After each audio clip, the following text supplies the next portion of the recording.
welcome to Raconteurs News. Good evening and welcome to Raconteurs 2. Eventually, the Skype gremlins have got us again, but I'll tell you all about that in just a moment. I'm your host, Ade Hardy, reminding you that this world belongs to everyone, not just the chosen few. Thanks to Chuck O'Celli for the past 2 and a bit hours on autonomousmedia.net. If you're hanging around in the chat room tonight, then post whatever you want, keep it nice and brief, and hopefully our guest and I will be able to answer any questions. I'm hoping that Freeman Jack, who at the very, very last minute has stepped in to produce tonight, can copy and paste any questions into the Skype chat room, because I at the moment can't see the Autonomous Media chat room. So Jack, if you're listening, if you can do that for me, that'd be great. You can catch this show's podcasts on autonomousmedia.net under pods and, of course, on raconteursnews.com. Massive apologies for last week, but big thanks to my mate Dave, who after 2 days of me eventually having to completely flatten my laptop and start again, Skype dreadfully let us down last week. So hopefully we've got things sorted just about in time for tonight. Skype got us again tonight, big time. 4 minutes to go. Andy Young was going to be producing us and his internet just went down. So at the very, very last minute, Freeman Jack stepped in to do that. So thanks very much indeed, Jack. If you can hear me, I hope you can. Okay, tonight's show entitled Frack Off. And as you can guess, the subject is fracking. 3 years ago, or maybe 4 years ago now, I went to a seminar in Sheffield hosted by Ian Crane. Really, really interesting. Most of the details I've forgotten, but now I find myself living right on the edge of South Yorkshire, surrounded by, it seems like, hundreds of potential fracking sites. There's one about 4 miles down the road from me, and there's one about 2 miles down the road from me, and there must be 8 or 10 local groups who have just set up. So actually dealing with fracking on a show on Raconteurs 2 was quite high up on my list of priorities. Actually trying to get somebody on is a whole different ball game, because as you can imagine, everybody dealing with fracking, most of them are going to work during the day and then dealing with the fracking in the evening, and it's an awful lot of ask to try and get somebody to give up 2 hours of their time. Thankfully, we've managed it. And sat in the East Riding of Yorkshire is our long-term researcher and activist. Good evening, Amanda. Hi, everybody, and hi to you too.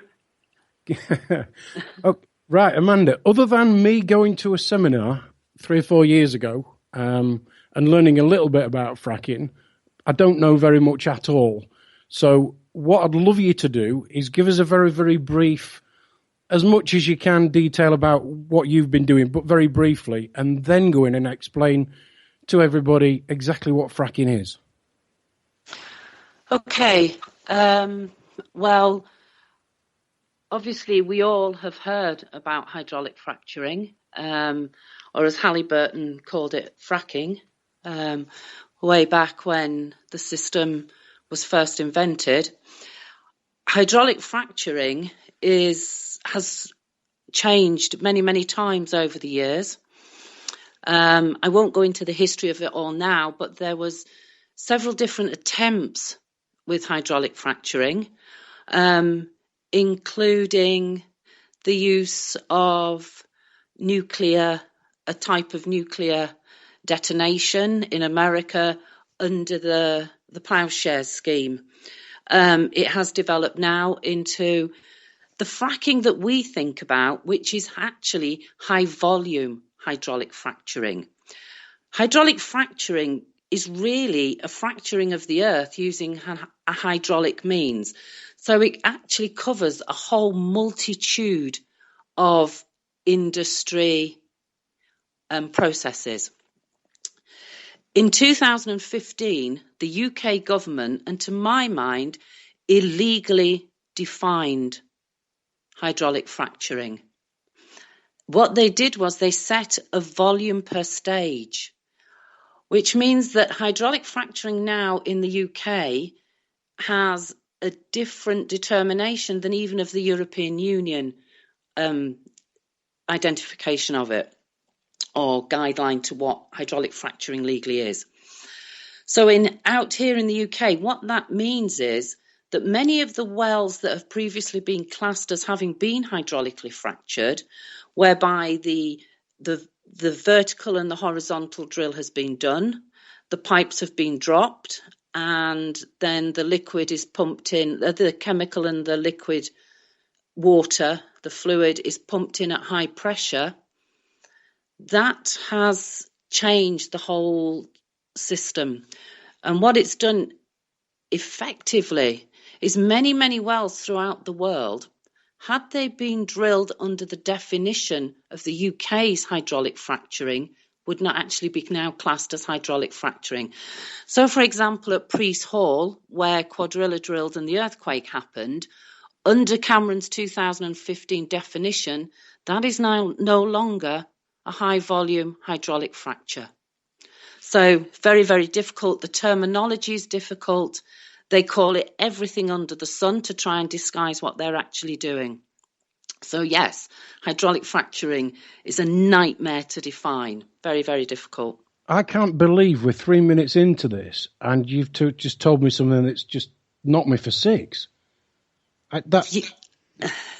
I mean, Amanda, when I went to the seminar, it was briefly explained that they drill down vertically and then spread out, a bit like a spider's web, horizontally. That's right, yeah. They normally drill what they call a cluster of drills. Now, cluster wells are slightly different. To be designated a cluster well, they have to have drilled all the wells in one go. In America, they can put 40 to 50 in a circle and they go out horizontally, very much like a spider's web. Yeah. Wow. So what you're actually saying is that there can be European laws, UK laws, whatever, and they can be assigned to something that's called high volume hydraulic fracturing. Yeah. And there's actually that going on, but because they label it as something else, it doesn't fall under that, so they can just crack on and do it anyway. Yes, very much so. So Cameron's definition of hydraulic fracturing is really very high volume hydraulic fracturing, and is calculated by the amount of fluid that is pumped down the well, either at each stage or as a total. But yes, Priest Hall would not now be classed as hydraulic fracturing technically. Wow. But I actually disagree with the definition of the 2015 Infrastructure Act, and I believe it's an illegal definition. Wow. That is just not somewhere that I expected to go, well, that I even imagined.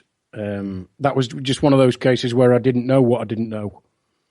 And so many people don't. And the problem is when we talk about hydraulic fracturing, we use the term fracking. Yes. And half of the people who perhaps think fracking is a good idea will say, oh, well, they've been doing it for years.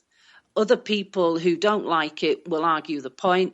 But really, until we start calling it what it is, hydraulic fracturing at any level, to my mind, should not be allowed. I'd absolutely agree with that. And that's just solely based on the few YouTube videos that I've watched and the seminar that I went to 3 or 4 years ago. I do remember hearing one, I think she was a politician, saying, oh, don't worry, all the things that's in the liquid you can find underneath your sink at home. Well, yeah, most of them have got poison written on them.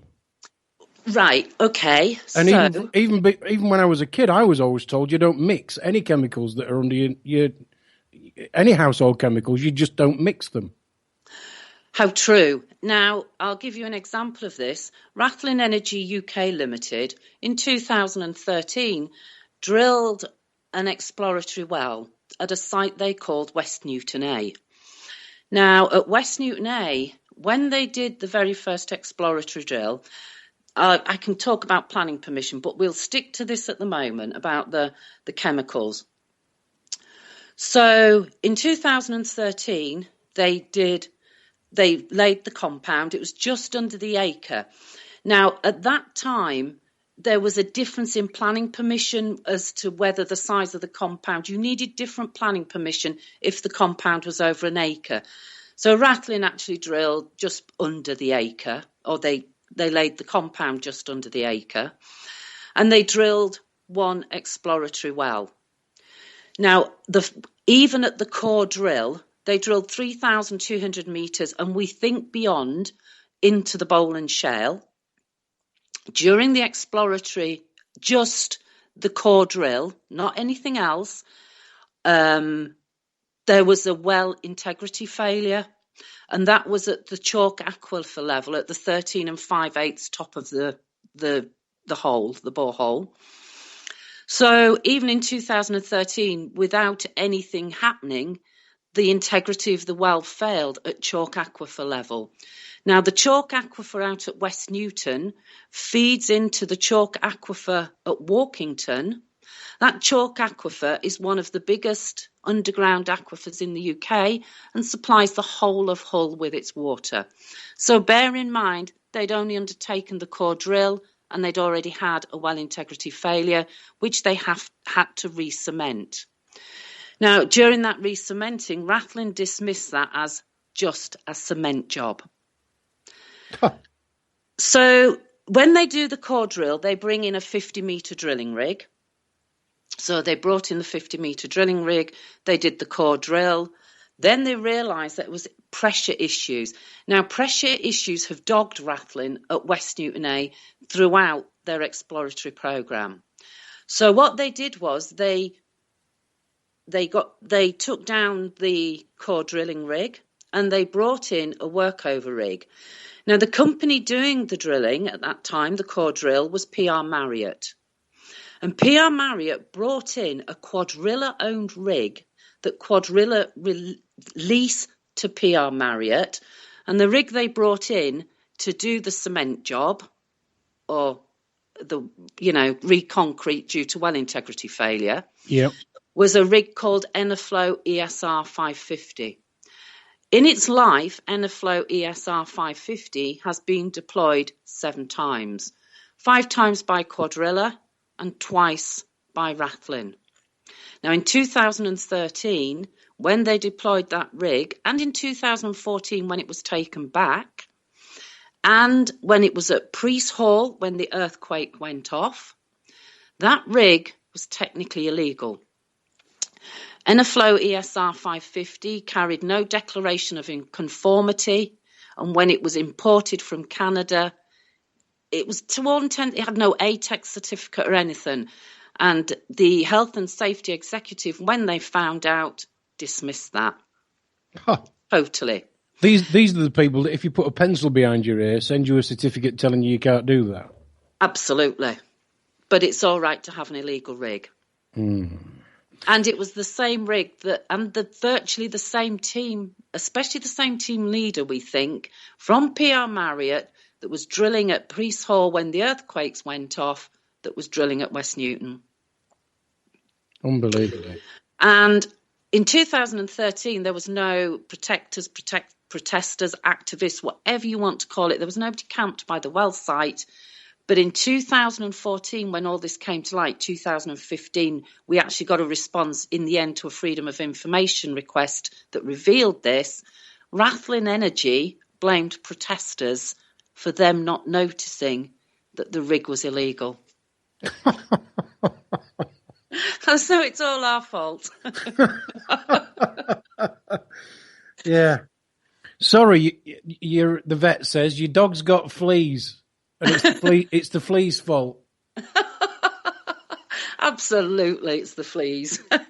I think that's probably what we are technically. We are a lot of fleas agitating the dog, and the dog in this case was Rathlin.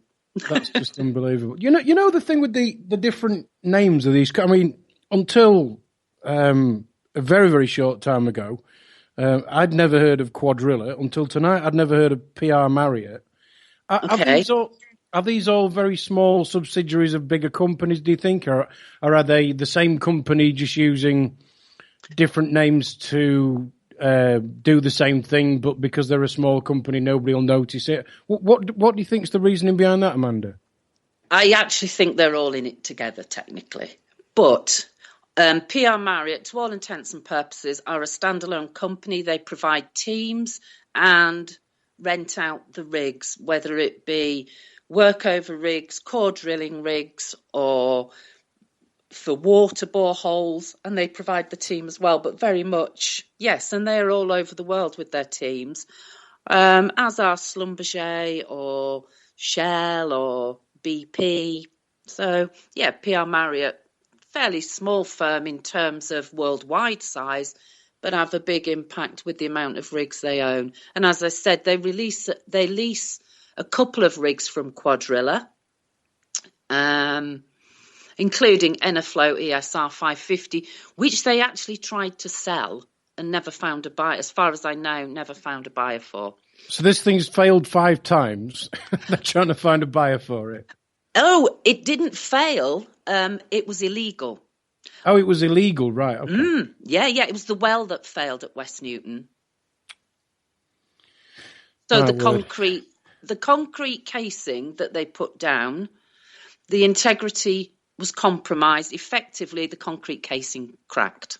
Which, as a layman who knows next to nothing about this, if that cracks and all of that liquid slurry containing whatever chemicals they're putting in it just disappears straight into the aquifer, which is where all the natural water that comes out of our tap eventually. Am I right? Yes, to all intents and purposes. Now, out here in Holderness, the chalk aquifer sits quite high. Okay. It's probably one of the first layers you would hit. It's highly, highly permeable. It is a long way from Walkington at West Newton A, but bear in mind, right directly over the aquifer at Crawberry Hill, Rathlin did drill a second well, which they have now abandoned and is closed off, and the site has been restored. But yes, West Newton A does, if the circumstances are right, and the aquifer out at West Newton A is contaminated, it will eventually migrate to the major aquifer sat out at Walkington that feeds the whole of Hull with their water. So Hull is, of course, now the UK city of culture, and they're busy poisoning it. Not yet, but it could happen soon. Interestingly, Hull, separate to Holderness, have a moratorium on fracking, and they have said no hydraulic fracturing within Hull and its boundaries. Jill Kennett, the councillor out there, played an absolute blinder in putting this proposition together with a chap called Martin who works for the council. They did an excellent job putting their proposal to the full council together. It was accepted, and Hull have said no hydraulic fracturing. They've also, I think, have brought in a clause that said if by any chance their water is contaminated, they will sue. Okay. They are trying to cover themselves, and Hull actually they're quite good on it. You know, they've been really good on it, I have to say. You know, they want no traffic to do with it, but it's difficult when Rathlin are doing their drilling in the East Riding of Yorkshire, and of course Hull is separate to the East Riding of Yorkshire. Yeah. Wow. Is there anywhere in the country at the moment where fracking is happening and they are actually pulling this stuff out of the ground? At the moment, as far as I'm aware, the only place really where major drilling is down at Witch Farm. Quadrilla have openly said they will be hydraulically fracturing at Preston New Road, and they are currently now trying to get the drill in at Preston New Road and build the compound as well. Obviously, there's been a lot of activity up there from residents and activists at the moment. In fact, I think they had a huge attendance on Saturday for a Solidarity Saturday. So Tina Louise and the rest of them and the Nanas, they've played a blinder up there. They're working really hard to try and hold Quadrilla up as best as they can. Of course, the council up on the file, when they had the planning meeting, they said no to Quadrilla and no to hydraulic fracturing. But it did go to government, and initially Greg Clark, and then, of course, latterly Sir Ade, and he said yes. So that went through on appeal by Quadrilla at government level. So that could be the next place. The difficulty is that here in the East Riding of Yorkshire, Rathlin are probably further ahead than anybody in the process. But what people don't understand out here is it's not just about the hydraulic fracturing. Where Rathlin built the compound at West Newton A, they actually want at least another 10 compounds within a 2-mile radius of West Newton A. Each one of those compounds is capable of taking 40 wellheads. Oh, my God. Now, we are sat literally at the gas fields, but we're not sure about Rathlin's financial health, so I can come on to that a bit later. So these wells, West Newton A actually sits in the middle of a pipeline infrastructure. In 2008, when Rathlin were formed and obtained Pedal 183, which gives them their licence to drill out here in Holderness, in 2008, a whole plan was passed by East Riding of Yorkshire Council to extend the pipeline infrastructure here. That's an 18-month project that started last year. So they are currently now laying a whole new network of pipelines. But West Newton A sit in the middle of these pipelines. These pipelines are capable of taking the gas that is extracted from West Newton directly to Easington for processing. And then all they have to do is put it back onto the grid. Now, Easington's not that far from West Newton, obviously, in terms of miles, it's not too far to drive. But even more importantly is the little village of Aldeburgh. Aldeburgh sits, as the crow flies, probably 3 miles from West Newton A. And Aldeburgh is a gas storage facility. It has 9 storage caverns, each one approximately twice the size of St Paul's Cathedral. And what happens is when they drill these caverns, it's very salty out here on the Holderness underground. Yeah. Because it was obviously salt marsh, it's reclaimed land, very, very salty. There's not many places that has this natural salty structure. And it's the salt that keeps the gas, so it's a preservative. If you like, it stops the gas escaping. So sat at Aldeburgh, we also have the gas storage caverns, which again can be pumped straight. The gas can go straight into the network for distribution. So we have everything. Easington and Dimlington is a huge processing plant. It was probably, I think, the first UK onshore processing plant to have gas piped into it directly for processing. At the time, it came from Norway, from the Langellid field, if I'm pronouncing that correctly, and at that time became the world's longest pipeline. That's now been exceeded by the Nord, and it comes down through the UK continental shelf where all the gas is off the North Sea, directly into Easington for processing, along now with other pipelines as well.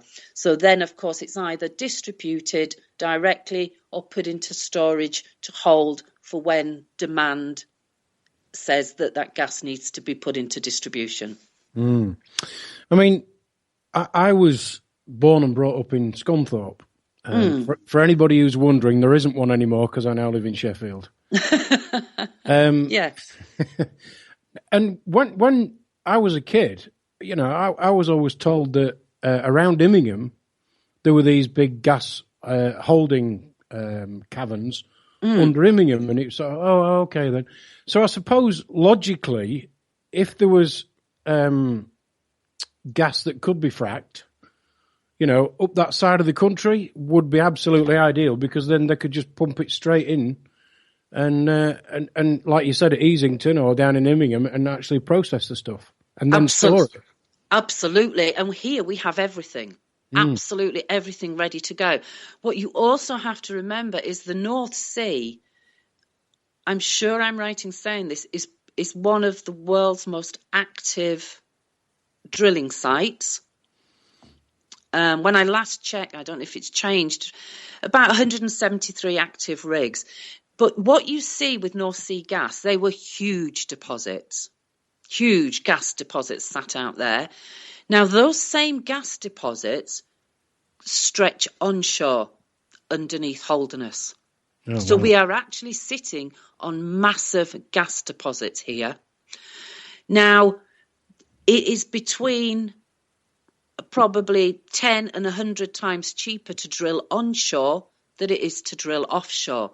So now you've got, imagine this. So sat under Rathlins like Pedal 183, their license to drill, is the same equivalent gas supply, storage, however, the fields underneath the ground that is sat offshore.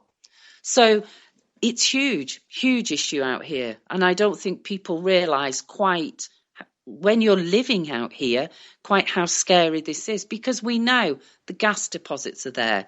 The licence to explore, extract and produce is here, and the infrastructure to process, store and distribute is also here. And at the flick of a switch, Rathlin are ready to go because they've done their mini test, their mini fall-off test or mini frack, as Halliburton describe it. They're good to go. They've got permission for another 3 wells. So, yeah, it's hard living with this. I mean, I live, as I say, right on the very, very tip of northeast Derbyshire. Everybody in the village will always say they live in northeast Derbyshire, but we're incredibly close to Sheffield. And, of course, South Yorkshire and Nottinghamshire, the borders for each are probably 1.5 miles from where I'm sitting right now. And virtually the whole of South Yorkshire is open for fracking. Absolutely. You've got CBM, coal bed methane, as well as potential for shale, because you actually sit South Derbyshire from Gainsborough in Nottinghamshire, right the way down. You sit on the Gainsborough Bowl. Right. I mean, So, as I remember, that has shale gas, you see, I think. Again, when I was a kid, when they taught you about coal miners and how they used to go down the pit with a little canary.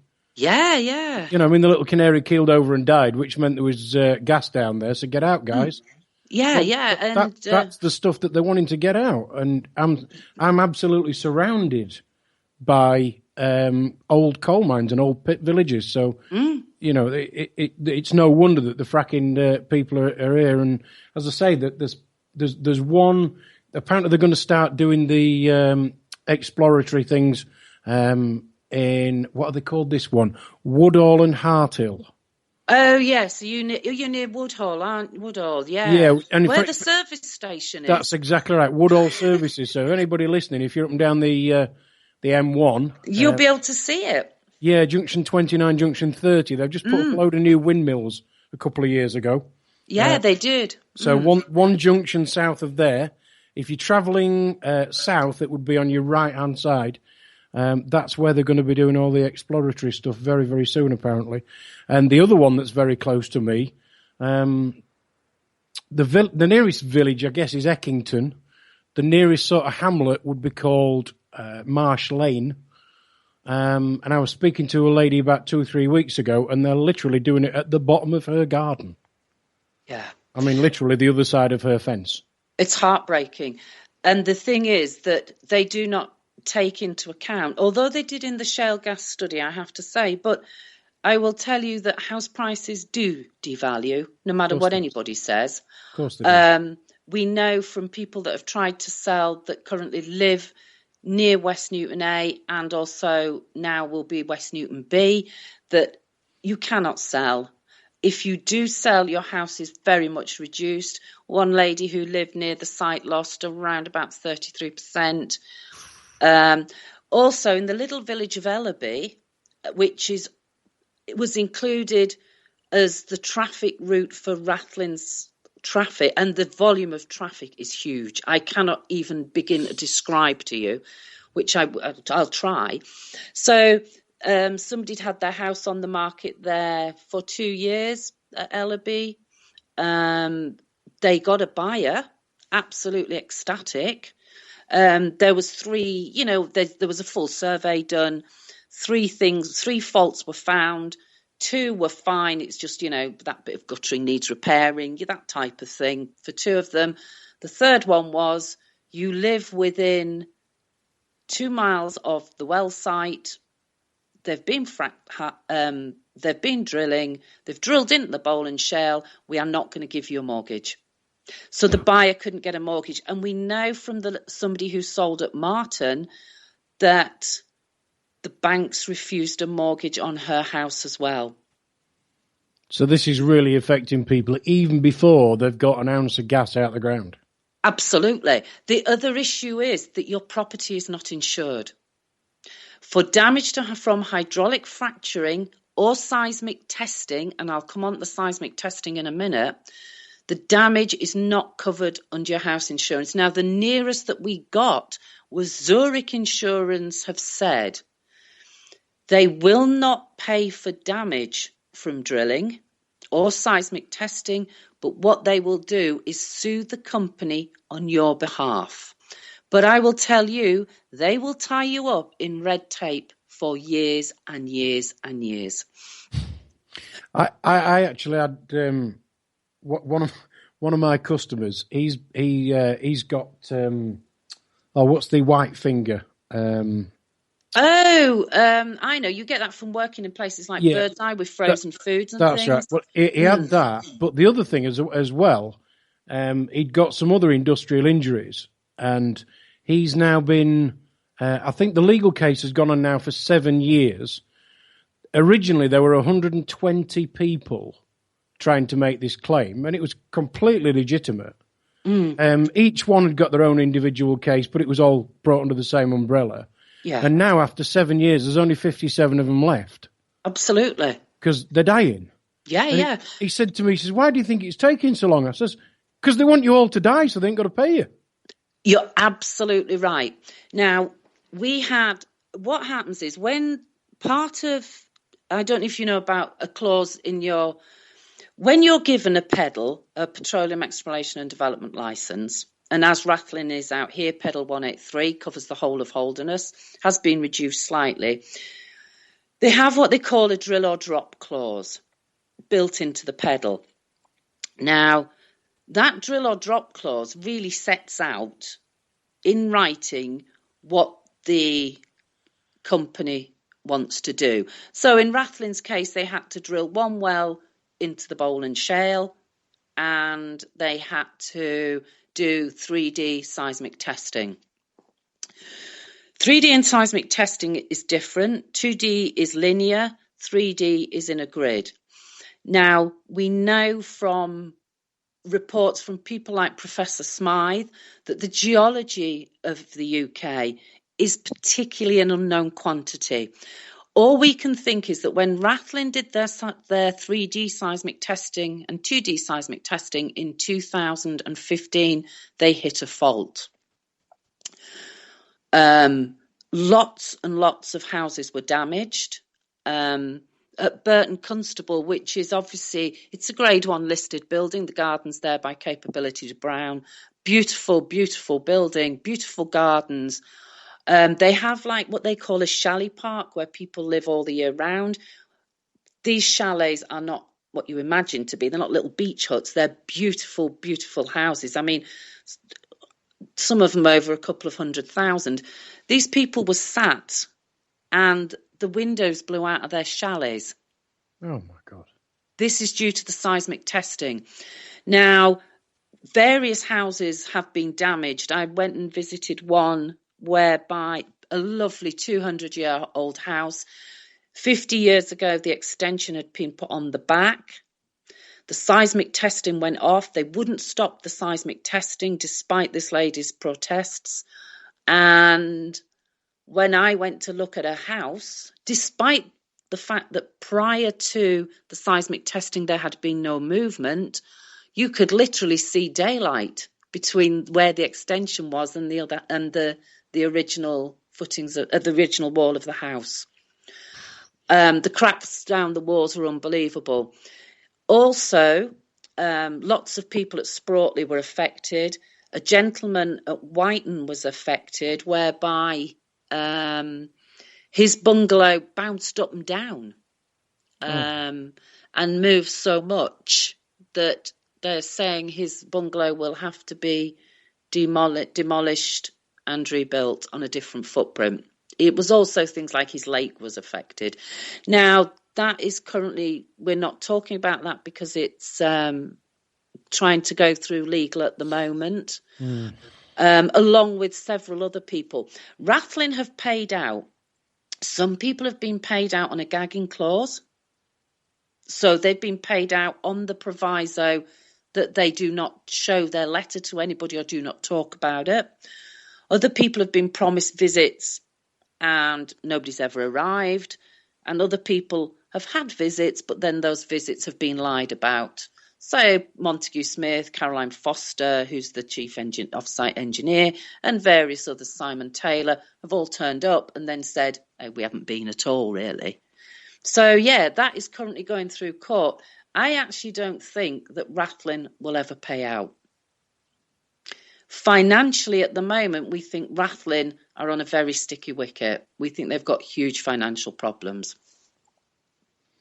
Absolutely unbelievable. I mean, I don't think there's a word come out of your mouth so far, Amanda, that hasn't absolutely astounded me.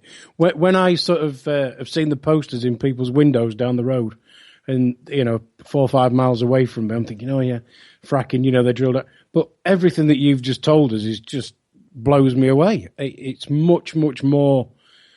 I mean, even the seismic testing before they even drill a well is they're destroying people's properties.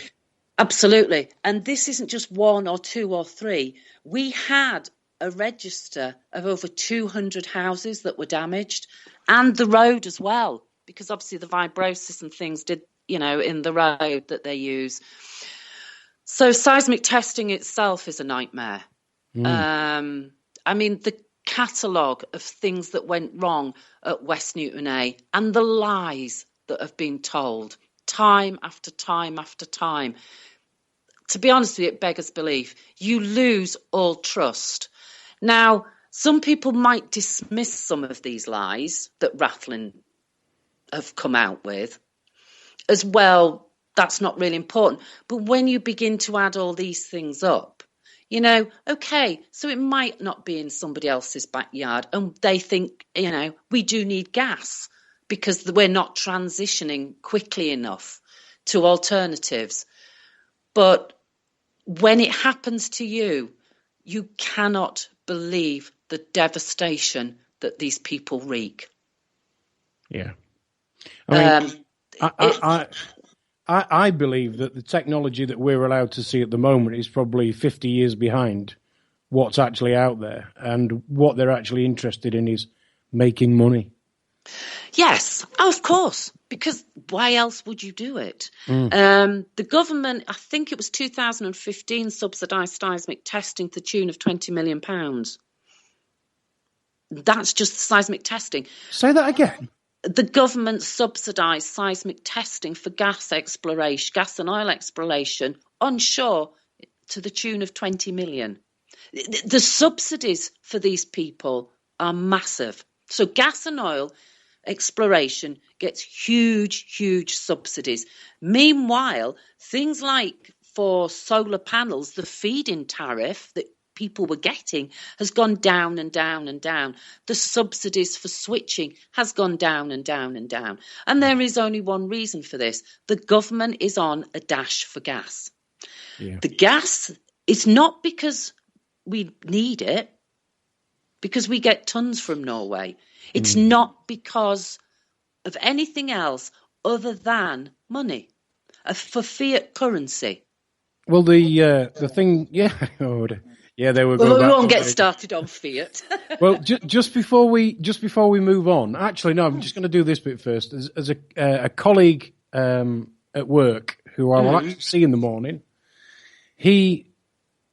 a couple of years ago, he had solar panels put on his house, and he got the usual sales pitch. Why have you got your money sat in an ISA when earning no interest when it could be sat on your roof? And he was almost of the impression that whatever power he produced, he would use, and then the balance he would pay for on his normal bill. But he said what actually happens is everything he produces goes into the grid. Yeah. He has to buy it back at the full price, even though he's given pennies on the pound for it as it goes into the grid, even though it's his equipment that's produced it in the first place. Absolutely. And when they changed all this, I mean, my advice is if you can afford it, just go totally off grid. Yeah.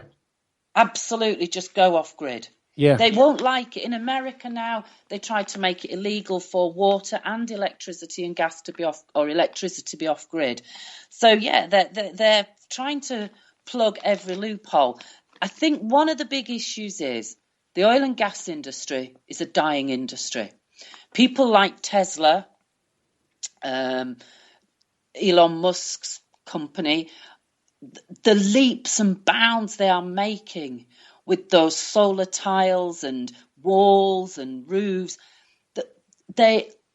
it's unbelievable. It's fantastic, you know, but they're just not interested in the UK. I did read that when photovoltaic first came out of America, they wanted to export it to Europe. They totally dismissed the UK because we're not interested and went into Germany first. So it's a huge issue. You hear it all the time, people complaining about wind turbines, about solar panels, you know, and I just say to these people, try having a drilling rig next to you. Yeah. I mean, the light pollution stretched over 2 miles, the noise is unbelievable. 24 hours a day, the noise is horrific. And the convoys of traffic. I know at West Newton we always laugh about this, but we say we hold the police record for the most number of policemen per activist. There was 3 activists down there and a dog. And just around the compound, without Ellaby and without the police at West Newton, they stationed a policeman or woman at every house drive, outside every drive in Ellaby, and the same as West Newton. Round the well site itself, there was 120 police. That was 40 policemen per activist. Well, all I've got to say is... And we didn't count the dog. Concerned people in beanie hats must be really, really frightening for policemen. Yeah, the tree huggers. Yeah, unbelievable. And that's the laughable thing, you know. As environmental activists, the last thing you are going to do is do anything that would damage that wellhead. Because the devastation would be catastrophic. Yeah. Why would you do that? Yeah, I can totally see that. The problem is, though, that you've got the police who are... following orders, many of them. God, you know... Yeah. At West Newton, we had a whole different, not a relationship, that would be the wrong word. I think there was a mutual respect where we did speak to them, we did liaise with them. They never came into camp, well, apart from when they raided us, of course. But, you know, they made it quite clear to us, those policemen with boots on the ground did not want to be there. I have seen a picture of the PLO when one of those convoys came in. He was nearly in tears watching, because you've no idea, these are tiny little country lanes. These lorries are huge. You imagine bringing a 50-metre drilling rig down. And it's convoy after convoy. That first major convoy that came in June, the May-June time, as I said, there's a designated traffic management plan which sets out the route. Rathline did not stick to the traffic management plan at all. They just went back on everything they said, and the council and the police were not interested. But what they did was they closed the village of Ellaby. Those residents were not allowed in or out of their houses, in their cars, for virtually a day. God, That village was closed for 8 hours. They're going to be locking me up, I can tell already. Don't worry, they'll let you out. It'll be a false charge and you'll be able to go for compo.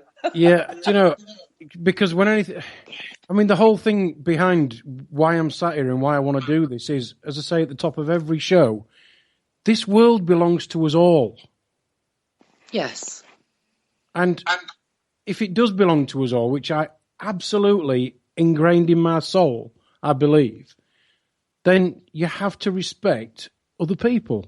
You know, it just astounds me that it doesn't matter what topic you cover on Raconteurs News, Raconteurs 2, or anywhere on autonomous media, or any of the other great people who are out there doing good work. It's all about me.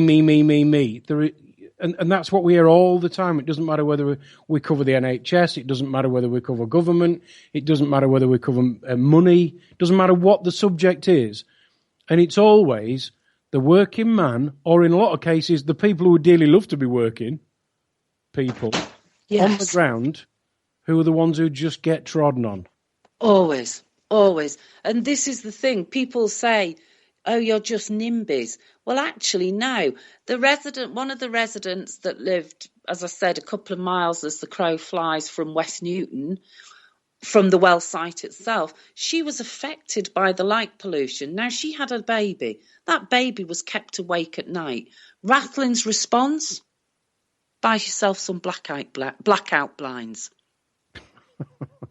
Now, we know now from the World Health Organization that have done many reports on this, one of the biggest problems for depression, stress, illness, cancer is light pollution and noise pollution. They are the biggest things. And this is what you get from these drilling sites. And then, of course, you've got the convoys of traffic and all the other things that go with it as well. As I said, West Newton A was a major disaster.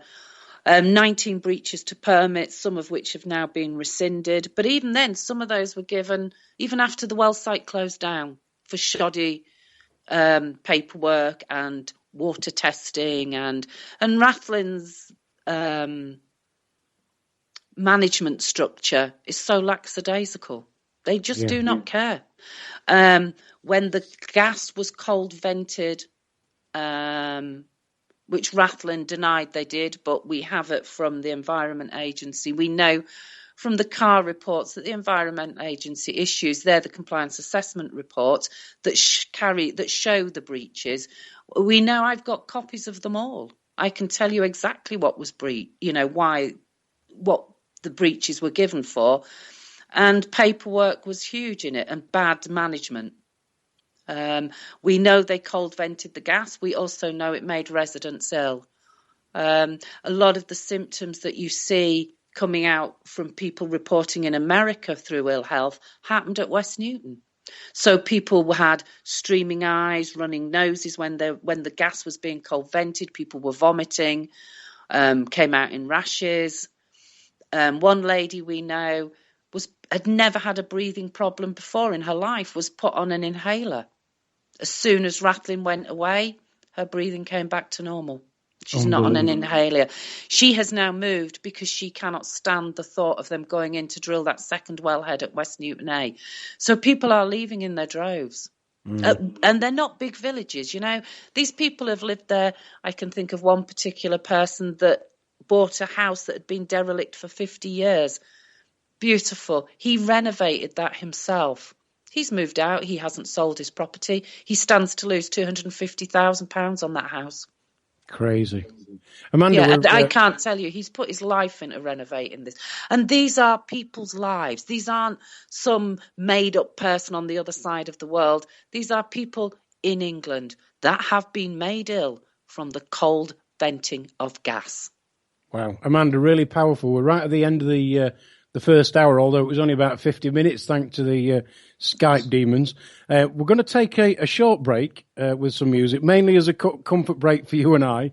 And I understand Freeman Jack's got a tune ready for us. Just one thing before we play that tune is that in the Autonomous Media chat room tonight, I can't see that. So if whatever's going on in the chat room, apologies, people, but we can't have that on tonight because of the internet issues that Andy Young, who was going to be producing tonight's show, that he's got. So anyway, apologies for that. Well, we're going to take a very short break, people, and this is the Battle of Yorkley Court. Fantastic.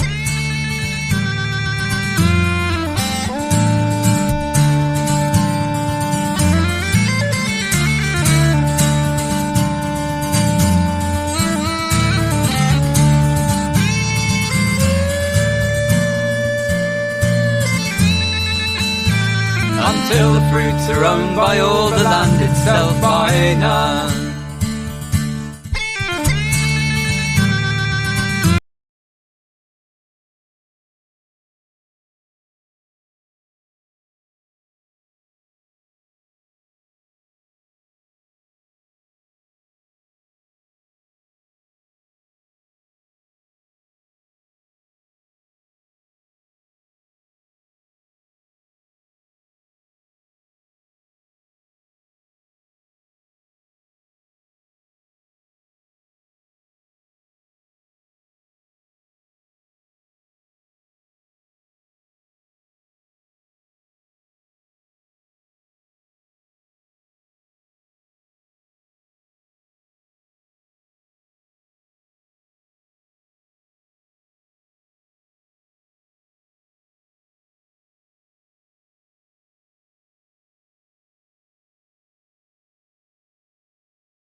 As you might have guessed, guys, the internet and Skype gremlins have absolutely hacked us tonight.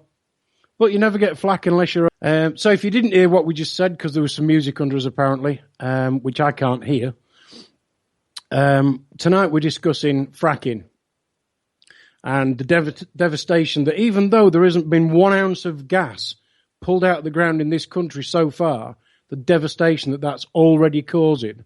At the moment, throughout the north of England, but it's coming everywhere. So wherever you're listening, people, get involved in this, get a local group set up, and let's get this lot fucked off, because we're not having it.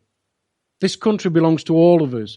This world belongs to all of us, not just the chosen few. So get off your arse and do something about it. It's your world. Take control of it. So, Amanda, welcome back to Raconteurs 2. Thank you. If anybody heard that bit of a rant of mine twice, I apologise, but there was music under us for a start, apparently.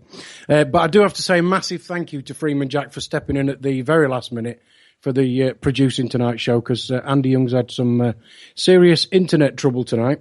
Okay, let's move on with the fracking. Amanda, one thing that's, well, a couple of things that have been brought to my attention. Yeah. I remember somewhere in the back of my mind that when I went to the Ian Crane seminar 3-4 years ago, he said that there were something like 120 different planning permission applications pending. But then overnight, they were all scrapped. And that's because the government had said, well, yeah, you can have blanket planning permission anywhere you like. Now, I may be simplifying that or misunderstanding it. Am I close? Am I backing up the wrong tree, or am I misinformed? Okay, several things happened with planning. There has been some changes. A company has to go through different stages. The first stage is you apply for your PEDAL, or your Petroleum Exploration Drilling Licence. They're given out by DEC, which is a government department. The Department of Environment and Climate Change. How ironic. So you get your PEDAL. Now, in order to get a PEDAL licence, what I'll do is I'll try and put it in terms of what happened here, so you can directly relate an active drill site to the planning process. So in 2008, Connaught Oil and Gas, who are a Canadian company, incorporated a firm, Rathlin Energy UK Limited. And the reason they incorporated that and registered it in the UK with Companies House is you cannot get a PEDAL unless you are a UK-based company. So that's why these companies are set up in the UK. So in 2008, January the 17th, Rathlin Energy UK Limited was incorporated. Later in January 2008, Connaught set up a second company, Sunderland Holdings. Now, Sunderland Holdings sit in Jersey. They are purely a holding company, and they hold the finances. So Connaught Oil and Gas in Canada transfer the money to Sunderland Holdings in Jersey, and that money is held. In the 2008. So in the years that Rathlin have been as a company, they have never paid a penny in tax, and they are kept running at a permanent loss. So I think they now owe about 17 million, which is probably about the equivalent that's held in Jersey. Then on July the 1st, Rathlin Energy UK Limited was awarded PEDAL 183, one of the largest PEDALs in the UK. And they were awarded that as a company with a lot of years' experience in the drilling fields. So really, for a company that had been incorporated 6 months before, my guess is not much experience really at all. So what they then did was they put in a planning application to East Riding of Yorkshire Council. I will tell you that planning application was a total debacle. Community consultations were held prior to the planning application going in. But the 8 houses that were directly affected at Marton and the 2 farmhouses didn't even know about the planning application. When they got the invitation to go to the open day about West Newton A, Rathline held it in probably about as far away from Marton as they could get away with. The people of Ellaby who were affected by the traffic were not notified about this. So yes, parish councils didn't even know.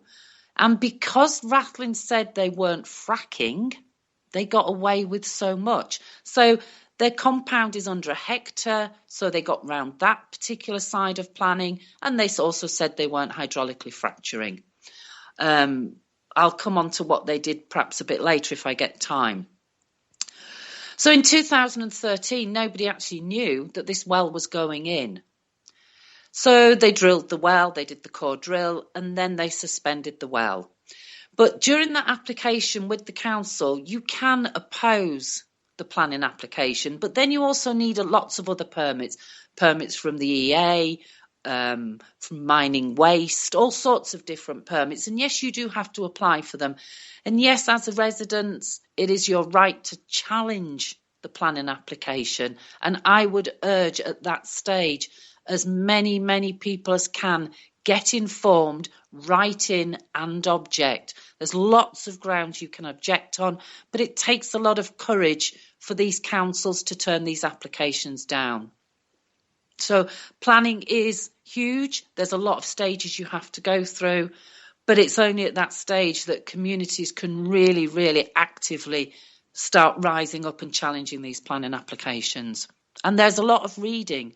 I mean, some of these documents submitted are full of technical jargon in an attempt to cover it all up. And it's a difficult process to get your head around. There are lots of people issuing these permits. So for Rathline, when we talk about the liquid or the fluid that is injected, Rathline went through several stages. So they do the core drill, then they suspended the well, and then they had to put in extra planning permission for what they termed a mini fall-off test or a mini frack. That was granted, and in 2014, in April, Rathline reopened the well and brought in all the equipment to do the mini frack. Absolutely crazy. And I mean, it just sounds like it's all wrapped in so much red tape that if you're just a layman, you haven't got a chance. And I mean, a chance of understanding it. It is difficult to understand. So, for example, at West Newton B, what Rathline have said is we're not drilling into the Bowland Shale. We're only drilling 2,200 metres. We're looking at different levels. And you know, they are looking at 7 different targets at West Newton B, 7 different layers that they want to extract, that they're looking to test for the volume of gas in there and oil. So for West Newton B, Rathline have said, but we're only going to drill approximately 2,200 metres. They only need to go, oops, we've slightly over-drilled by a couple of 100 metres. Guess what? They're into the Bowland Shale. And nobody will ever know, because Rathline are self-reporting. So it's yet another self-reporting industry. Absolutely, it's self-reporting. So, for example, the water testing is carried out by Rathline. The air monitoring is carried out by Rathline. The Environment Agency and the HSE, the Health and Safety Executive, are reactive and not proactive. Because, you know, how can you foresee that there's not enough pressure in the well to burn the waste gas off? It will be cold-vented. The EA have not got a crystal ball. They will not know when something is going to happen. So how can they preempt it? Well, actually, they can't. You can't know what's going to happen. So you can't regulate for it and you can't monitor it. And to be fair to the EA, they do know this. They will not openly say this, but in private conversation with myself, they have said, we are powerless. Wow.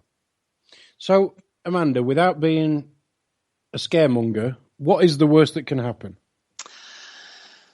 Oh, what's the worst that could happen? Well, presumably huge contamination. The pollution, even just from the convoys of traffic, is not taken into consideration. So, for example, the chemicals that come in come from Aberdeen or Belgium or Schlumberger in Holland or wherever, from America even. None of this is taken into account when they look at the green credentials of shale gas extraction. So the governments will say, it's really clean, but it's not. It's very, very dirty. Now, amongst the chemicals they use, and this is one of the areas Rathlin got into trouble for, was the storage of chemicals. Yes, it's true that a lot of these chemicals are used in everyday things, but you're right when you say it's a big mixture. So I cannot tell you, there's lots and lots of chemicals were brought on site. All different ones. So many of them were passive things that you'll find in everyday, in everyday products. There's no doubt about it. But you get such a mixture, and they held them on a curtained, those lorries, those curtain-sided lorries. Just a curtain-sided lorry with barrels on it. Yeah, pretty much. Yeah. And I will tell you that a lot of the chemicals that were brought in were things like, so you get things like toxics, irritants, and also a mixture of chemicals that are only given the trade name. So you actually don't know what's in them because they don't have to say. So in and amongst all these chemicals, I'll try and think of some examples, and then I'll come on to the radioactive stuff. So, for example, you get things like engine oil being stored there, gear lube, highly inflammatory, quite highly inflammatory, toxic stuff. You get explosives as well, because obviously when they're perforating the well, they use what they call a perf gun or a perforating gun. So they have explosives down there as well. Detonators, non-electric for blasting. Detonators electric for blasting. They have explosive fluid, detonating cord. They have, a whole list of explosives, igniters, cartridge, power devices, slow charge burners, the tubing punch chargers. Then they have irritants with calcium chloride liquid, all sorts of things. So other than blowing us up, poisoning us, moving our houses so far they've got to be knocked down and rebuilt, these things are perfectly safe.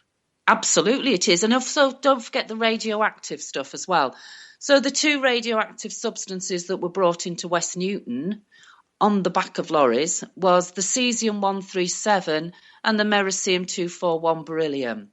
That's an americium oxide with beryllium metal in it, and that is radioactive. Cesium-137 was discovered during the war, but was never released until after the war when it was patented then. You do get some of it in radiology and x-rays and things like that, but they also get it used in dirty bombs. Oh, my God. And all this, of course, is being held on a site that has security on, obviously, but you have this whole mixture together. Now, Rathlin were held by the HSE for not storing the chemicals correctly. It's pretty worrying that, and not only that, we know, although it was covered up quite radically, that at the little village of Ellaby in 2013, I think there was 2 chemical spills that were totally covered up. And of course, the infrastructure is destroyed as well. So the roads, for example, the roads are just trashed, and the taxpayer picks up the bill for all this, of course. Yeah. So one of the things that the Environment Agency found was the inventory of substances stored on the site actually breached the permits. The inventory did not have a date or a version number, and it also listed some chemicals that had been removed from the site but was still showing as being there. When they invented the Kosh store, it was not possible to inspect all the contents, as it was being used to store a large number of empty plastic bags contaminated with product residue, which were awaiting disposal. They were storing empty canisters in a bunded area. Bradtec, monoethylene glycol, methanol was stored on a drip tray. And these chemicals had not been included in the planning application. So the EA didn't even know they were going to use them. So basically, you've got a whole gas industry that's busy lying through the back teeth. Yes. Just to get what they want, circumnavigating whatever rules there are. Yes. Yeah. But don't worry, all you nice protesting people. It's perfectly safe. Absolutely. And the thing is, I think the most hurtful and the most divisive thing is, there's no doubt in my mind that East Riding of Yorkshire Council are in it with Rathlin. Well, one thing I was going to move on to it in about 10 or 15 minutes. But just by what you've said there, Amanda, I want to move on to it now. Yeah. For anybody who's listening to this, and for me, one question I've got is, how do we stop this? But if you've got the people who supposedly represent you, the councils, yeah, if they are, for want of a better term, in on it, or actually want it to go ahead, or there's some reason why they're not going to actually listen to the people, they're just going to roll over and die as far as the gas companies are concerned. How do you stop this? And do you believe that every council's like that, or are some of the councils actually wanting to stop it? I actually think I really can only comment on East Riding. I do think there are a lot of good councils out there. Now, East Riding of Yorkshire Council is a Conservative-held council and has been for a number of years. I think one of the big issues is that the lies Rathlin tell, there's two sides to this. First of all, the lies Rathlin tell that the council believe. In fact, I think there's maybe 3 or 4 issues. So the lies are the first thing that the council believe. The second thing is that the planning officers, the strategic planning officers that are paid and full-time employees of the council, have not got a clue. They just are puppets for the elected members. Now, out here on the East Riding of Yorkshire Council, we have been chipping away. People have gone and talked to the councillors, and actually now we're beginning to see a change where these councillors, even though they're Conservative and were pro-fracking, are now sitting up and saying, hang on a minute, maybe we have been lied to. Maybe we don't really know what's going on, and they're holding meetings about it now, full council meetings. So even out here in the East Riding that was so pro-fracking and such a Conservative entrenched council are beginning to change their minds. Now, one of the issues that we had is that there was a PR company that Rathlin employed called Mercury Design and Marketing. Now, Mercury Design and Marketing has a director, a managing director, CEO, whatever you want to call it, called Simon Taylor. Now, Simon Taylor, along with Andy Acume, started Mercury Design and Engineering. And it was a Phoenix company that came out of something else called Taylor Sims Public Relations. Now, Taylor Sims was registered in 2001, and Simon Taylor was listed as the managing director. I will go into it about it. Claire Acume's wife worked there and all sorts of things, but this was done as well. This first came to light in Private Eye way before Rathlin moved in about all these dirty, the Private Eye used to do their rotten boroughs. Yeah. So this was known even then, that mercury design and marketing was very, very, should we say, unethical. Don't like to say dodgy, but unethical. So things happened whereby Mercury got a contract from the council without going through the proper hoops, and it was all investigated. But Simon Taylor, whose company is contracted to Rathlin Energy to do their marketing, used to work for the council, and so did Ade Hardy. Ade Hardy ran the paper for the council, so the newspaper that went out. He was the chief editor, and Simon Taylor was head of their, I'll get the terminology right when I think about it. Oh, what did he? He was the head of communications and public relations for the East Riding of Yorkshire, and on his website he proclaimed he was one of the country's leading local government communications expert. So nothing incestuous there at all then? Nothing at all. And Ade Hardy advertised himself as senior marketing officer and multi-award winning marketing manager at East Riding Yorkshire Council, and was also editor, as I said, of the East Riding of Yorkshire Council's newspaper, the East Riding News. Well, as I've said many times, anybody who gets an award for anything gets it for one of two reasons. And that's because somebody has had their arse kissed. Absolutely. Or somebody else wants somebody else to get on with the job so that they then can get promoted themselves. There was a lot of dirty goings on, especially when it was like Taz Creative and things. And then, as I said, this Phoenix company grew out of this. But subsequently, Mercury Design and Marketing have now got, if you like, a subsidiary company attached to them, Mercury Energy, I think it is, in which they've done work for Scottish Power at Hatfield for the onshore gas storage cavern. They did the Third Energy Ebbston Moor stuff, which was the gas well in the national park, obviously. They did the Third Energy, the disaster that is the Third Energy Ebbston Moor pipeline through the national park. They were involved in the publicity and the community work for Drax, for the extension for the biomass co-firing. They did the Eon Whitehall onshore gas storage caverns out here in Aldeburgh. They've worked for Gasco on the Langled subsea pipeline for Statoil Hydro. Where does this end? It just goes on and on and on, doesn't it? Absolutely. Yeah, and their portfolio of companies is just sickening, really. They've worked directly for 5 of the big 6 energy companies, and quite a lot out here in Holderness. And of course, these big links to the council, because trust me, the leader of the council at East Riding of Yorkshire has been there a long time.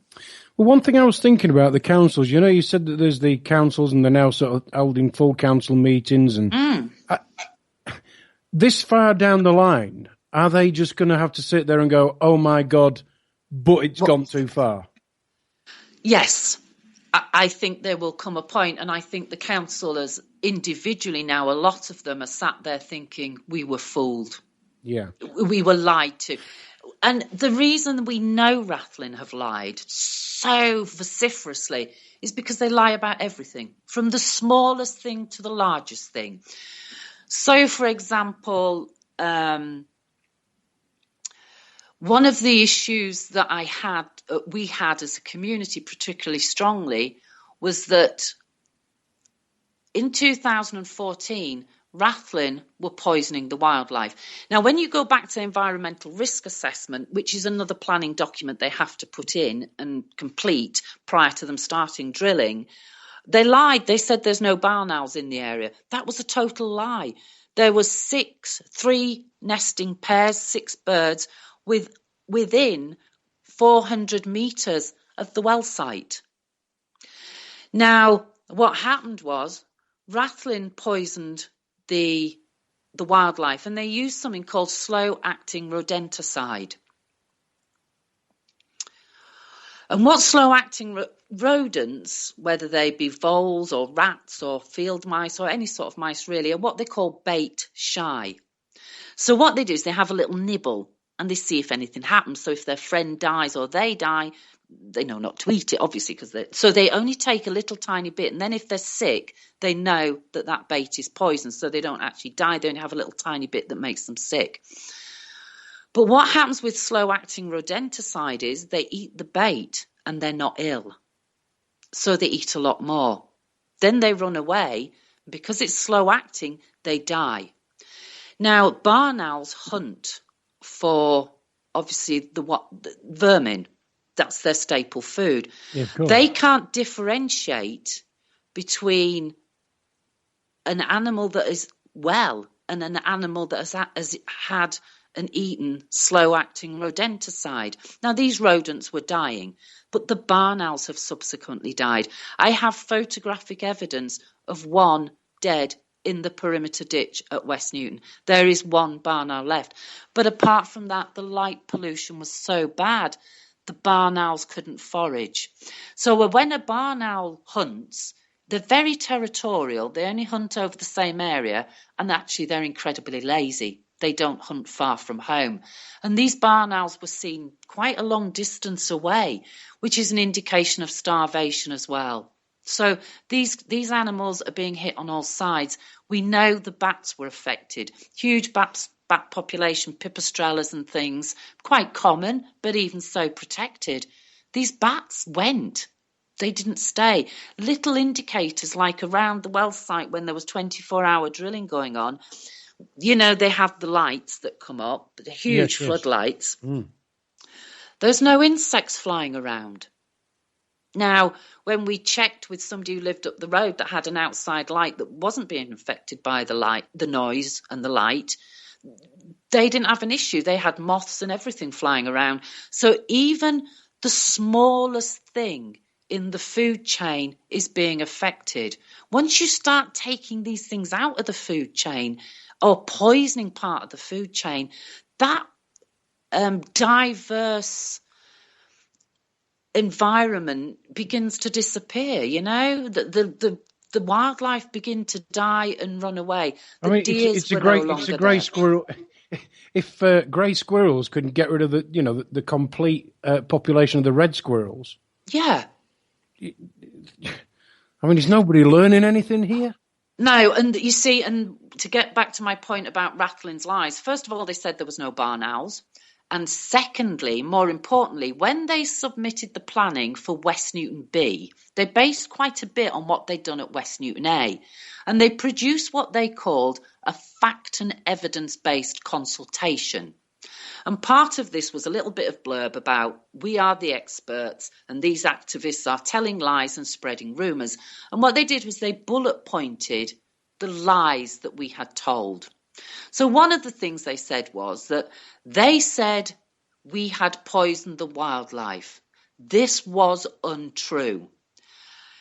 I have a copy of an email from Rathlin Energy in 2014 to East Riding of Yorkshire Planning Department that says we are poisoning the wildlife. I have a copy of a compliant assessment report or a CAR report from the EA that said they are poisoning the wildlife. We've taken away the bodies to look and see what type of animals they are. And we also had a leak from a beacon security guard who worked on site that said they are poisoning the wildlife. And that's just one thing they said. This fact and evidence-based consultation listed loads of things that they said we'd lied about, but were actually true. And so people will say, yeah, but it's only field mice. There's thousands of them, thousands of voles. It's not about that. It's about the lies. If they lie about something so small and won't hold their hand up and say, guess what? We're overrun by rodents. We're going to poison them. It's fair enough.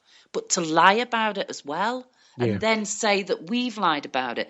They said things like, there was a fire in the well when they were rough cutting it at the top of the well, again in that same chalk aquifer bit. And they said we'd lied about that as well, but we've got it on a freedom of information request. So all these things they've said we'd lied about, we can prove.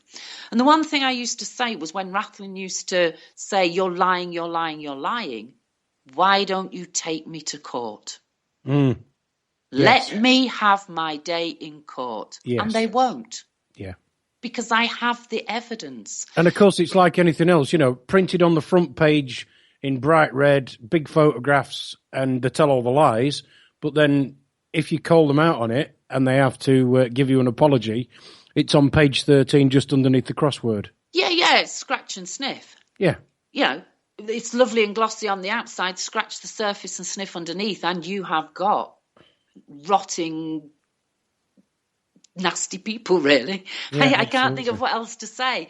I mean, in some ways, I feel really sorry for them, because what sort of life do they have knowing? I mean, there was a thing that happened. So in 2014, Rathlin did what they called a mini fall-off test in the Bowland Shale. Now, all sorts of things went wrong with this. I won't go into, you know, how they had to stimulate the well with nitrogen and stuff, because that all happened further at the end. But we know that on the 9th of August, that well was closed. On the 4th of August, there is a video of Caroline Foster standing outside talking to activists and residents, and she admitted 5 times, which is on film, we are currently testing the Bowland Shale.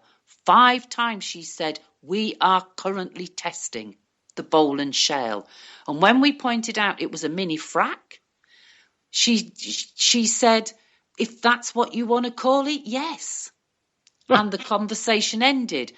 Subsequently, on the 9th of August, the well closed down. Sorry, the 9th? Yes, the 9th. On the 9th of August, the well was closed down. The blowout preventer unexpectedly closed. Now, the blowout preventer, do you remember the Deepwater Horizon incident? Yes, I do. Okay, the blowout preventer failed. That's what a blowout preventer was, a piece of kit designed to stop a well gushing. You know how you see them gushing? Yeah. Okay, so it's designed to shut off and stop the gushing. So we know in Deepwater Horizon, the explosion caused a problem with the blowout preventer shutting. That was why so much oil was spilt. So out here, they had a similar incident on the 9th of August, and the well was unexpectedly closed.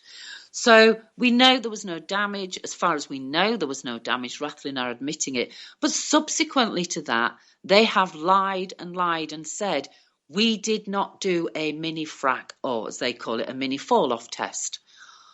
Now, how must Caroline Foster feel every morning getting up, knowing that she stood outside on the 4th of August saying, we are currently undertaking a mini frack, and yet has now sat with communities at community liaison meetings and said, we did not exercise our right to undertake the mini fall-off test. They've been on television stating this.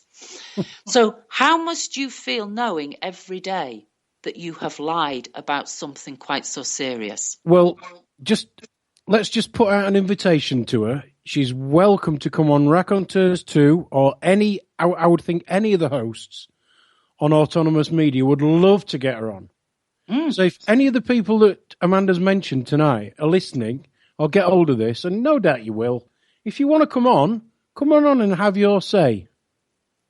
Absolutely.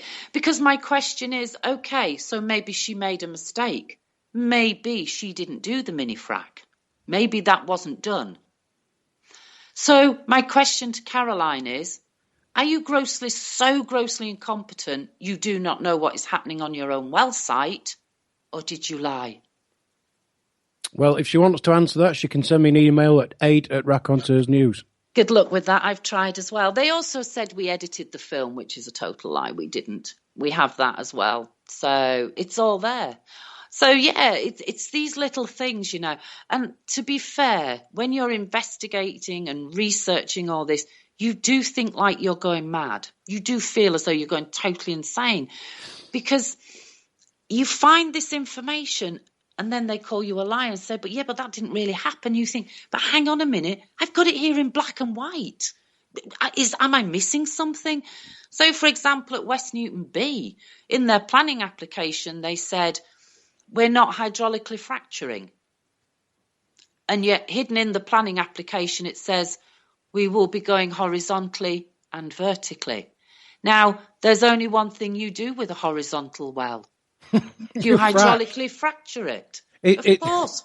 Do you know, on almost every conversation I have, I mention the one where Clinton was stood in court, and they said, is it true? And I forget what the rest of the question was.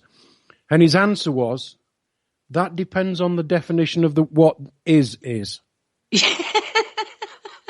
I know. And that's how you feel.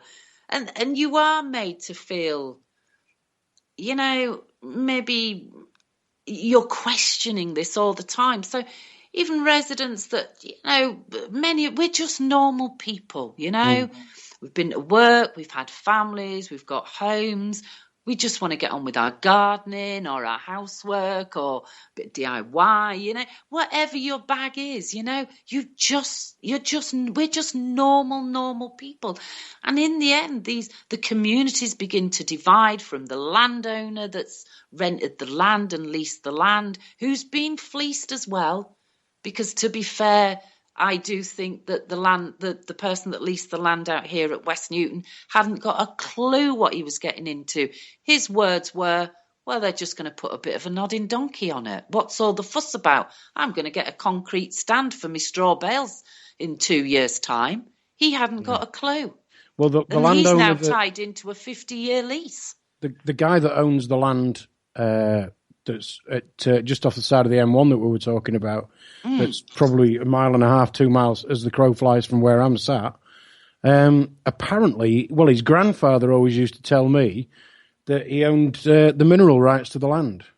So, that's not true either, I'm afraid. Well, yeah, exactly. Yes, no, that's no longer true either. Now, that's really interesting because in the 2015 Infrastructure Act, amongst the many things that Cameron did, many years ago, before planes were quite so prolific, I suppose is the words I'm struggling to get. When you bought a house, you owned the sky above it and the land beneath it. With the advent of such intensive air travel and so many aeroplanes, they took away the clause out of your when you buy your house, the bit that says you own the sky above it. So now you no longer own that bit. That's free sky, and planes can come and go provided they comply with the regulations as they want. But you still own the land beneath the ground, underneath your house, right the way through, presumed, to the middle of the core of the earth. They have taken that away. So you now no longer own that either. So literally, you might as well have a floating leasehold, because technically that's what you've got. Yeah, exactly. I want to cover a couple more things. Just very. I want to get onto some positives. I want to end on something good that's happened. I don't want this to be doom and gloom because it's not. We own this world, and you've done an amazing job of explaining to everybody who's listening, just exactly how complicated they make this so that it's almost impossible for a layman to find his way around it. So earlier on you mentioned, just before we get onto the positives, you mentioned about how you want people to object. Well, there was a guest on with Andy Young and Jason Holmes a few weeks ago, Max Stootley. Max lives down in Torquay, and he doesn't object, he rejects. And he sends a notice of rejection to the local council and to whichever company is trying to, in his case, build blocks of flats. And basically him, not as a collective group, but him and all of his friends all write independent notices of rejection, not objection, rejection. Has anybody in the anti-fracking community gone down that route? I think people have tried a lot of things.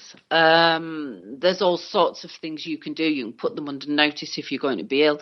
But quite frankly, the council do not. It's a bit like common law, you know. They dismiss it. You know, you're a crackpot or whatever. The issue for me is there's two things. If you ignore it, it doesn't technically exist. So, you know, you know, if you've got a row of ants pulling a sweet one way and another row of ants trying to pull the other half of the sweet the other way, you step over it, you don't see it, it's gone. But that won't happen. The only way you can do this is if, yes, do all these other things, put them under notice and everything else, but you have to be involved in the planning process. You have to object. There's no other way of doing it. Right. And you have to set it out very, very carefully. There's lots of things with planning. So, for example, they don't take into account fluctuating house prices or devaluation of the house, because house prices can fluctuate naturally up or down. So there's other things, climate change, environmental risks. Infrastructure is always a good one, the damage to the roads. There's lots of things you can do, but you just have to be careful. And the other thing is to be not emotional about it. Because when we're given our chance to object, because you feel so strongly about it, because it does impact on you so, so strongly, and it is divisive, that you want to write all your emotions in there, but that actually loses you credibility. You have to be factual. You have to be objective. And the other thing to remember is a petition doesn't count. It counts as one signature. And any letter you send in objecting, if you send it from your household and everybody signs, it only counts as one objection. If everybody writes a letter from your house, you might have 3 or 4 different objections added in. So, yeah, there are certain things you can do to, if you like, increase the positive impact from a community point of view. So what you're really saying is, by all means, join groups, but individually, and it has to be not per house, per individual, person, yeah. per individual. Yeah. You know, Yeah, write your definitely. objection, write your rejection, however you want to go about it. But the one thing I guess that we're both saying is, get off your arse, people, and do something.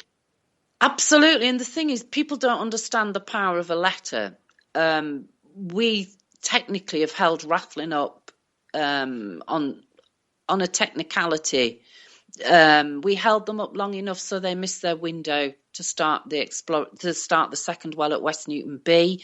We now know that Connaught are in financial difficulties, which I won't go into now because we haven't got enough time. But it looks as though maybe in some small way we might have beaten Rathling out here. We're not sure. We're not counting our chickens. We are ready if they start work again. But yeah, there are things you can do to hold them up. The more you hold them up, the more it costs them. Well, there's one thing for sure. They're not going to send you a gold medal and a certificate telling you that you've won. Absolutely not. They'll either do it or they won't. Yeah. So come on, let's have some positives then, Amanda. What have you actually done? What have you achieved? Oh, well, I think we've raised a lot of awareness. A lot of people that weren't involved perhaps and didn't know about it do understand. Communities have come together. But also, when we held them up in September, we knew that they were scheduled to start work in September. We held them up on a technicality over the archaeology, which then turned into something else. And the permission that they needed to start the archaeology, the WSI, the Work Scheme of Investigation for the Archaeology, was actually stopped. So when we know they were due to start work in September, they didn't get their opportunity. They still haven't started work. And it looks as though we held them up long enough that now Connaught are in such financial difficulties, it could be that they aren't going to start work. We don't know, but we're just hoping we've done enough on all these fronts to stop them, really. Of course, there is the other big worry that they'll sell their pedal to Ineos, which is then a whole different ball game. But, you know, Ellaby, Spraughtley, these little villages, West Newton, that were so affected, have had a couple of years of peace. And that's amazing. That's fantastic. I mean, you said one thing about keeping your emotions out of it, and I think that is probably the most powerful thing that I've heard tonight. It has to come from your heart, but when you're dealing, they're not emotional. They're just money. Yes. And you've got to fight fire with fire, and if they're doing everything legal, and then you've got to do exactly the same. Yes, absolutely. And it sounds like what you're actually saying is you've got to go with a multi-pronged approach. You've got to have the people who are willing to camp out. You've got to have the people who are willing to hug a tree. You've got to have the people who are willing to battle the council. You've got to have the people that are willing to put the name to a letter and reject and object. Yeah. You've got to have, and really nobody's wrong who's trying to do this. And if everybody goes about it in two different ways each, that's twice as much power that you've got. It's multifaceted. I remember going to Leaflet and talking to a lovely, in one of the little villages near here, an elderly couple, and they were outside. It was a lovely summer's day, and they were cleaning their windows, and, he was holding on they were really old and limited mobility, and I was talking to him. He said, 10 years ago, he said, I would have been down there fighting these. He did swear, but I won't go into that. Fighting these people. He said, but I can't do anything. We're housebound. I can't even get to a meeting. What can I do? And I said, look, write a letter. Tell your friends and family in your own way. Just by doing that, you have moved a mountain. Exactly right. If everybody moved a little bit of that mountain, we would win, and we are winning. This world belongs to all of us, Amanda. It. This world belongs to all of us. And they, when I use the word they, all the big corporations that are just there calling everybody NIMBYs and whatever. No, we care about this. I mean, I care. If this was happening in Scotland, miles from me, I'd still be just as concerned. Yes, but you're not directly involved. And I think the thing is, we can care, we can read, and we can look, but it has to come from the community where these places are. If everybody was a NIMBY, I'd be the happiest person in the world because it wouldn't be in anybody's backyard. Yeah. And this is the thing. And there was something else I was going to say that you really hit home about, and it's just gone from my head with that. But yeah, I know what I was going to say. David Montague-Smith, who is the chair or the director, whatever he likes to call himself, the CEO of Rattling Energy UK Limited, actually lives in Norttinghamshire. And he is chair of the local CPRE, the Campaign for the Protection of Rural England. And he campaigns against wind farms. Now, he actually lives in the same constituency, I think, as either Amber Rudd or the other lady whose name affects me, whose name's gone at the moment, but I've written to her as well. And there, guess what? No hydraulic fracturing there because they haven't got anything to look for.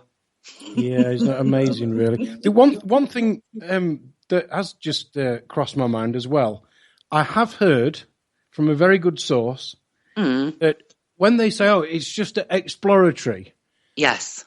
I am told if they find it, they are legally bound to extract it. Yes, that's true. So, and this is where the planning is so difficult because each stage is only classed as temporary. So effectively, every time they put in a planning application, it's temporary. So, for example, at West Newton A, the lease is for 25 years plus another 25 years that the landowner is bound into. But so the core drill stage is only temporary. The exploratory stage is only temporary. Full production is only temporary. So the council are actually having to work under the fact that these planning applications are for temporary sites. And that makes it even more difficult. Because every stage has got its own little bit of planning permission rather than absolutely. One big... And you can extract for 50 years and produce for 50 years, but it's still only classed as temporary. Oh, my word. I know, it's a minefield, but, there are some great things that have happened, and we can't take away from this. Out here, we've won. Okay, they might start work next month or next week, but we've won a huge battle in some ways, in that we've held them up, and we have made life difficult. We've investigated, researched, done freedom of information requests. There's people been working out through Frack Free East Yorkshire. John Marger at Crawberry Hill and his wife Val have been incredible. There's people all around here, my neighbours and friends. They have absolutely worked tirelessly against this. Well, what I would love to say is thank you to you and everybody that you've come across in your journey with this, Amanda. I'd like to think that for my grandson, there's a little bit of this earth left for him to enjoy. And there will be. It's people like you that, are working so hard to make sure that's going to happen for him. And I really, really thank you. We have got to finish. We are bound by time. We did lose a little bit of time at the beginning of the show because of the technical issues. A couple of things I just want to ask you just to finish. And one is, if somebody's listening tonight and they want to get involved, where do they go? What website would you suggest? What organisations would you suggest? Where would you go if you were at the beginning of your journey but you knew what you know now? Where would you go? Where would I start?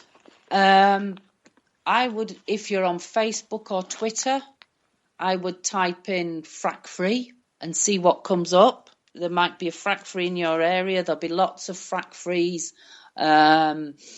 Go onto the internet and just type in anti-fracking. But more than that, go and investigate hydraulic fracturing.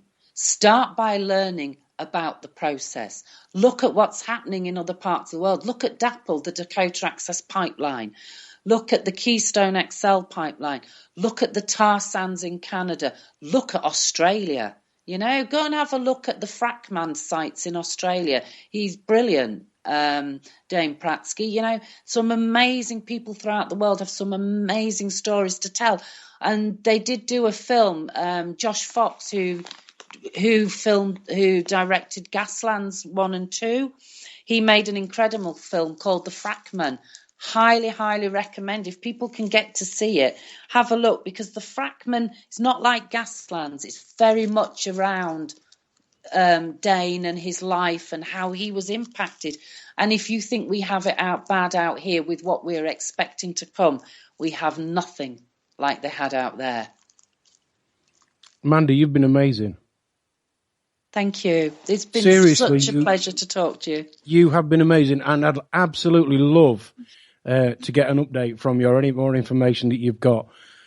One thing that I want to say is, other than thank you, more power to your elbow and everybody who's out there battling these bastards, because this is our world, not yours. It belongs to everybody. So people, if you're listening, let's take hold of the reins and let's do something about it. Amanda, I want to give you almost the last word. If you could sum anything up, or you'd got one sentence you could say, what would it be? For people who haven't been able to get through on the chat room to ask their questions, is there some way that maybe you could get those questions to me and I could try and answer them for people? But all I would say is thank you for giving me this opportunity to speak to you, and thank you to everybody who's taken time to listen. Without people listening or people to talk to, we couldn't get this message out. Absolutely. We're all in this together, and it's about time we took hold.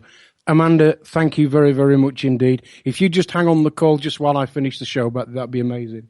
Yes, I will. Thank you. Okay, next week on Raconteurs 2, we're going to be airing the programme that we tried to air last week, but couldn't because of the technical reasons.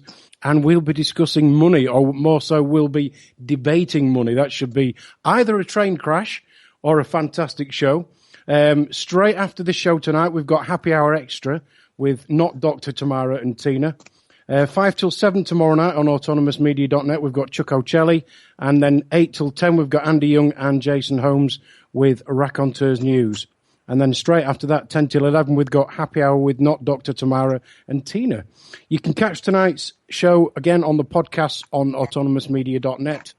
or, of course, on raconteursnews.com. If you want to send me an email, you want to get in touch, you've got something you want to talk about, you've got something you want to shout about, got something you want to argue about, it's ade@raconteursnews.com. I'd like to thank especially Freeman Jack tonight for stepping in at the very, very, very last minute when Andy Young's internet went down. He was supposed to be producing tonight's show. But most of all, thanks to my wonderful guest tonight, Amanda, and of course, thanks to everybody that's listening live or on the podcast. Apologies for not being able to have the chat room up tonight, but you know, these technical issues happen. I'll see you next Monday night on 7 to 9 when we'll be just discussing money on Raconteurs 2, and hopefully you'll be listening live. Thanks to everybody at autonomousmedia.net, and we're going to be playing out tonight, hopefully Freeman Jack's listening, with, just trying to read it here, Ursula Rucker, Ring the Alarm. Thank you and good night. Ring the alarm, the poem black and dying. Whoa, hey, ring the alarm, the flood waters them rising.